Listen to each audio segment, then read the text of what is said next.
Vai fazer a prova de GCM do município de Araras. Um, uma questão certa, de uma, duas a três questões certa que estará na prova.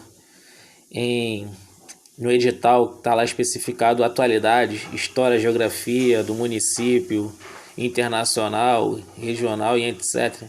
Hoje eu vou trazer para você aqui a história de Araras.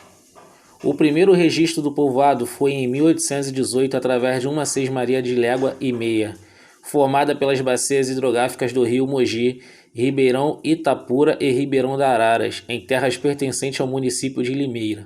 Em 1862, o proprietário da sesmaria erguia a primeira capela de Nossa Senhora do Patrocínio. Então, galera, aqui ó, é muito importante.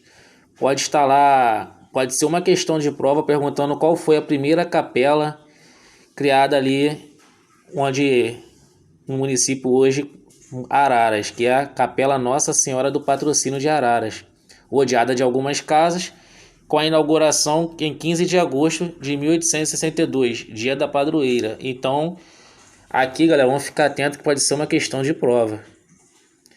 Em maio de 1865, o então proprietário das Cismarias Bento Lacerda Guimarães, futuro barão de Araras, e José Lacerda Guimarães, barão de Arari, doaram o terreno para o patrimônio da respectiva igreja. Então aqui, galera, podem estar perguntando também lá na prova quem foram então os proprietários das Cismarias, que no caso doaram para estar criando a Capela Nossa Senhora do Patrocínio, que foi o Lacerda Guimarães, futuro barão de Araras, e José Lacerda Guimarães, barão de Arari. Ou perguntar quem foi o futuro barão de Araras, né? Quem foi ali o barão de Araras, que foi o Lacerda Guimarães, Bento Lacerda de Guimarães. Então vamos ficar atento que pode ser uma questão de prova também. Em 24 de março de 1871, o povoado de Nossa Senhora do Patrocínio foi elevado à categoria de vila. Então pode estar perguntando também a respeito aí de categoria de vila, passando a constituir um município que já possuía também cerca de 5 mil habitantes. A primeira eleição de vereadores também pode ser uma questão de prova. Foi em 7 de setembro de 1872. O município foi instalado em 7 de janeiro, com a constituição da primeira Câmara Municipal em 2 de abril, foi elevada à categoria de cidade. Então pode estar aqui uma questão de prova, hein, galera? Que foi com a constituição da primeira Câmara Municipal em 2 de abril de 1879.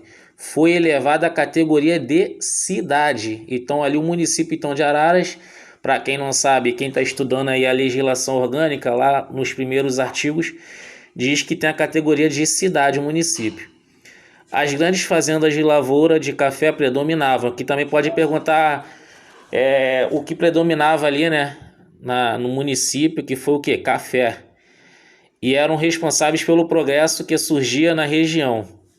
Os trilhos da Companhia Paulista de Estrada de Ferro, pode estar perguntando também aqui, a principal forma de escoamento da produção agrícola. Aí vai lá, os trilhos da Companhia Paulista de Estrada de Ferro, escoamento de produção agrícola da região e que acelerou o progresso da cidade. Então pode perguntar o que acelerou o progresso da cidade. Foi os trilhos ali que levavam café à Companhia Paulista da Estrada de Ferro. Muito importante também, vamos ficar atentos. A imigração foi a grande influenciadora na formação população de Araras. Então pode perguntar aqui o que influenciou para formar ali a população de Araras, né? Que foi a imigração, com o ciclo do café italiano, português, suíços e alemães. Se incorporavam à vida econômica que vinha sofrendo prejuízos com a falta de mão de obra na lavoura devido à abolição de escravatura. Então ali, com a precisão de mão de obra, foi vindo muitos imigrantes para trabalhar, que foi a grande influenciadora na formulação da população, onde foi criada a população. Portugueses, suíços e alemães. Fundadores de Araras, muito importante, podem perguntar quem foram os fundadores de Araras. Foi o Bento de Lacerda Guimarães e José Lacerda de Guimarães. Fundadores de Araras eram filhos de Antônio de Lacerda Guimarães e Maria Franco, lavradores, e Belém de Jundiaí, hoje Itatiba. Então, galera, pode vir aqui uma questão de prova. Essa aqui é digna de prova. Perguntando quem foram os dois fundadores de Araras, Bento de Lacerda Guimarães e José de Lacerda Guimarães, que foi então o tal aqui, vou subir aqui, Só um momentinho, vou subir para vocês aqui, que foram então ali que eu li lá em cima lá, que foi os embaixadores, né? Deixa eu só confirmar aqui. Já volto para vocês aqui, que a internet está um pouquinho lenta. E em dezembro de 1847, os irmãos contrariam um matrimônio, o primeiro com Manuela Assis de Cássia e o segundo com Clara Mirkelina de Jesus, filha de Alferes Francos, possuidor de uma das maiores fortunas da época e que parte de seu patrimônio localizava-se em Alara. Após o casamento, os irmãos concretizaram a Sociedade Lacerda e os irmãos cujo objetivo principal era a cultura de café nos sítios Montevidéu, hoje Fazenda Montevidéu e Bocaina. Então, galera, trouxe aqui um pouquinho para vocês aqui do município de Araras. Agora eu vou voltar aqui, ó. O Bento de Lacerda e o José de Lacerda, que foram fundadores de Araras. Então foi o quem? O Bento foi o barão, né? Eu falei lá atrás, lá, barão. E o José de Lacerda, que foram barão de Arari. Então, galera, trouxe para vocês aqui um pouquinho da história de Araras, que podem, com certeza vai ter uma questão dessa aqui na prova. Bons estudos, só ganha quem acredita. Boa noite.